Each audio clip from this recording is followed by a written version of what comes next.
Hello genius, দেখো তো এই রিজনিংটা অ্যান্সার কত হবে? 6 সঙ্গে 12 যা রিলেশন, 7 সঙ্গে এই রিলেশনটা হলে এই জিজ্ঞাসার মানটা কত হবে? সহজে বুঝতে পারছো? ভাবছো 6 ইন্টু 2 কত? 12। 7 ইন্টু 2 যদি আমরা এই রিজনটাই খাটাই কত হবে? 14। অপশন আছে? অপশন নাই, তাহলে আমাদের এই লজিকটা খাটলো না, ঠিক তাই তো? এবার যদি আমরা করি 6 এর কিউব কত? 6 ইন্টু 6 ইন্টু 6, 6 ইন্টু 6 36 ইন্টু 6 260 হলো। এই 260 এর এই ডিজিটগুলো এইটার সাথে গুণ করো, ইন্টু এর সাথে গুণ করো, কত হচ্ছে?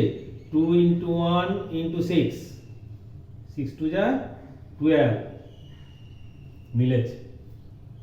এবার দেখি এর ক্ষেত্রে এই লজিকটা অ্যাপ্লাই করলে আমাদের এই অপশনে আসছে কিনা। চলো দেখি। 7 cube, that means 7 into 7 into 7, that is 343। 7 into 7 49, তাহলে 49 এর সঙ্গে এই 7 গুণ করো, তাহলে আসবে 343। এবার কি করবো আমরা? এই ডিজিটগুলো এইটার সঙ্গে গুণ ইন্টু এটার সঙ্গে গুণ, 3 ইন্টু 4 ইন্টু 3 কত হলো? 3 4 12, 3 12 36, 36। Option A. কি বোঝা গেল রিজনিংটা? অনেক সময় কি হয়, স্কোয়ার করেও হয়।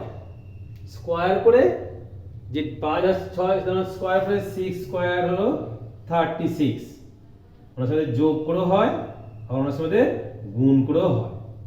মানে এরকম রিলেশন থাকতে পারে, তোমাদের ওইটা দেখতে হবে কোন রিলেশনটা এখানে সেট আপ হচ্ছে। ক্লিয়ার? যদি তোমাদের এই ধরনের প্রবলেম আরও জানার ইচ্ছা থাকে তোমরা অবশ্যই আমাকে কমেন্ট করবে, আমি দেবার চেষ্টা করব। Okay, thanks for watching my video.